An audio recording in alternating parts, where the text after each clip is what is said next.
Mankind has digressed enormously and is in the cusp of a profound spiritual awakening. Within the period of the Stone Age, one could say, we began to adapt a false identity. We learned that if we play by the rules of everyone else,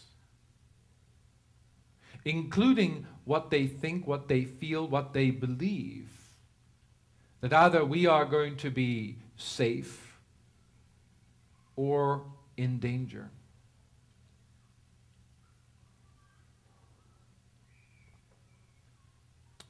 The reptile brain is the eldest part of the brain. A part of this particular brain has been altered because we live in fear, because we live in anxiety, we live with addictions. The reptilian brain is a pattern of repetitive pattern.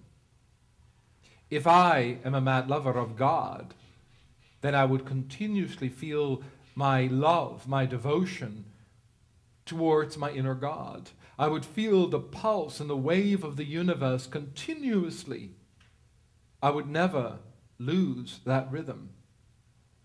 The reptilian brain, in a sense, has learned very much, or is a constant rhythm. Hum papa, hum papa, hum papa. It's a rhythm, it's a wave, it is a pulse. But if I was designed to experience God, and I was designed to be enlightened, and now I'm adapting myself to the culture of a cave that says, you must play by my rules. You are not God. You are ordinary.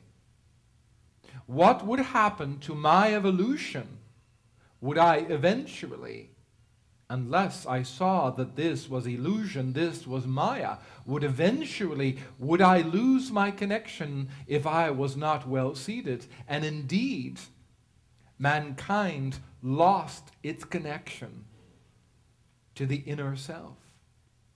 The dance between mankind and the Kundalini began to crumble. The dance that this life was a privileged life instead of an ordinary life. The beginning, the falling of beings that were seekers, that literally stood within the glory of God, the glory of the inner self, the glory of the Kundalini, that discovered worlds upon worlds. They could discover universes upon universes in the deepest states of meditation. Their bodies could heal themselves. When there was cancer, the body would heal itself. When a finger would be removed, it would grow self back. The body was a temple. The body could take care of itself. The body was kept in a perfect balance. When one died, one would feel elated to merge with God. Death was not considered an ending. Death was considered an evolution of a continuation of the cycle of union with the self. But when we begin to believe in the power and the dictatorship and the fear factor, if we do not play by the rules of the leader, of government, of organizations, then eventually we destroy our union with the inner self. Individuals began to believe that the collective was each other. Prior to this misunderstanding, the collective was the universe and not each other. The reptilian brain got reprogrammed because mankind could not sustain. They bought into the illusion, into fear. The mind was designed that we could process thoughts, emotions, feelings.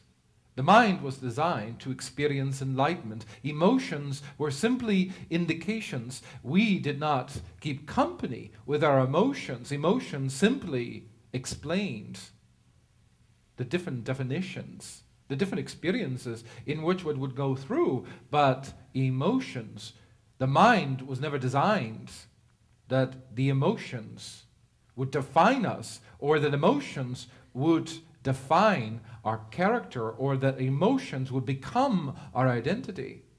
This we were never designed to do.